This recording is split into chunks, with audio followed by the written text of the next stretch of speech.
भक्ति देवी की दो पटरी हैं, एक तो सेवा और एक कथा। सेवा कथा रसमहो नितराम पिबत्वम। सेवा करो और कथा सुनो, ये दोनों चीज साथ साथ में करो। केवल कथा भी नहीं और केवल सेवा भी नहीं, दोनों साथ होनी चाहिए। जैसे बहुत सारे लोग तो ये भी कहते हैं, अरे दूसरों की मदद करो, सेवा करो, यही भजन है बस। नहीं, यहां कह रहे सेवा एक पैर है और दूसरा पैर है भक्ति, कथा, सत्संग। दोनों होने चाहिए, एक से काम नहीं चलेगा।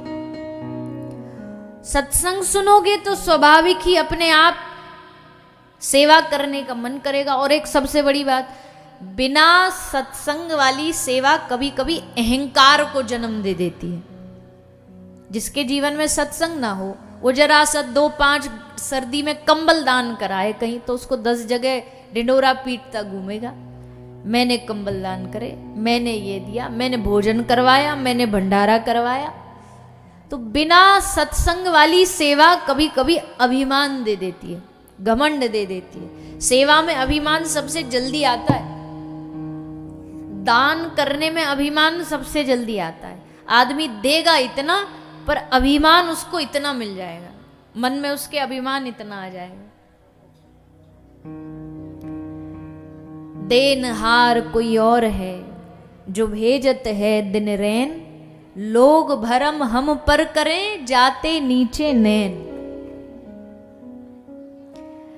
अच्छा, एक बार क्या होता है, एक बस जा रही थी तो उसमें खिड़की के पास एक भिखारी आकर के भीख मांगता है। जो खिड़की के पास जो पैसेंजर बैठा है, यात्री से कह रहा है, साहब जी, बाबू जी, कुछ दे दो, कुछ दे दो। तो जो खिड़की के पास बैठा है उसका तो मन नहीं था कुछ देने का, पर उस खिड़की से इधर जो बैठा था उस आदमी को मन आया कि चलो मांग रहा बेचारा, इसको 50 रुपया दे दो। तो उसने 50 रुपये निकाले। अब वो खिड़की पर जाए हाथ करे, उससे अच्छा उसने वो जो साइड में खिड़की वाला बैठा था उसके हाथ में दे दिया, ले भैया तू दे दे, क्यों तू खिड़की के पास बैठा। तो उस व्यक्ति ने खिड़की वाले को दिया और खिड़की वाले ने 50 रुपया लेके वो ले भिखारी को दे दिया। भिखारी को जैसे हाथ में दिया, अब भिखारी को क्या लगा किसने दिया है,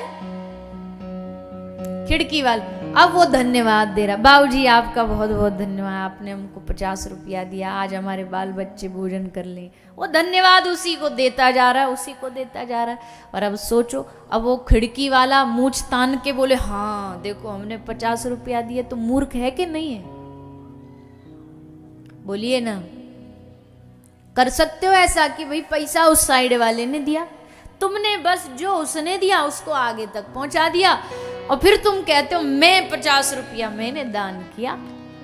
ये नहीं कर सकते ना। तो वैसे भी तो देनहार कोई और है जो भेजत है दिन रैन। कोई हमें दे रहा है, उसमें से अगर चंद रुपया तुमने आगे किसी की सेवा में लगा दी तो काय का अभिमान, किस बात का अभिमान करते हो? वो ना देता तो तुम कैसे आगे दे पाते?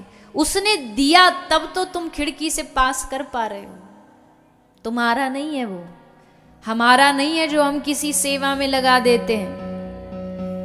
ये हमारा नहीं है, ये उनका दिया है, और उनकी सेवा में जितना लग जाए उतना बेहतर है।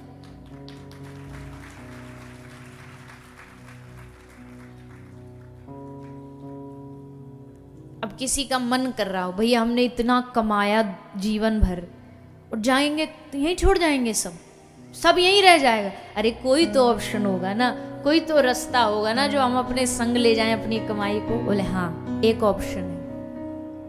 अपनी कमाई कौन कौन संग ले जाना चाहता, बताओ हाथ उठा के। जो धन कमाया है, जो पैसा कमाया, ले जाना चाहते हो?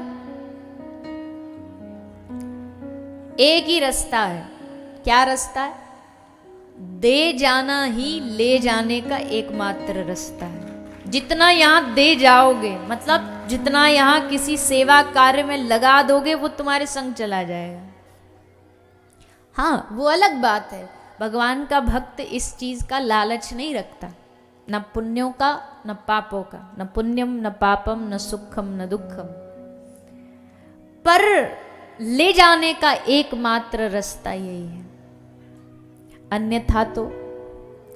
अन्यथा तो भैया सारी दुनिया जानती है, जो जितना भी परिश्रम करे, जो जितना भी मेहनत करे, अंत समय में सब यहीं रख लिया जाएगा। अंत समय में सब यहां रख लिया जाएगा। तुम जो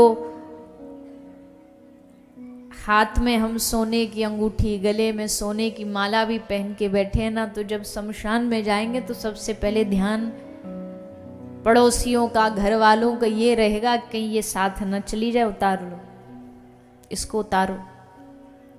ये तक भी छीन ली जाती है, ले ली जाती है, उतार ली जाती है। तो इससे ज्यादा तो और क्या ही आश्चर्य होगा।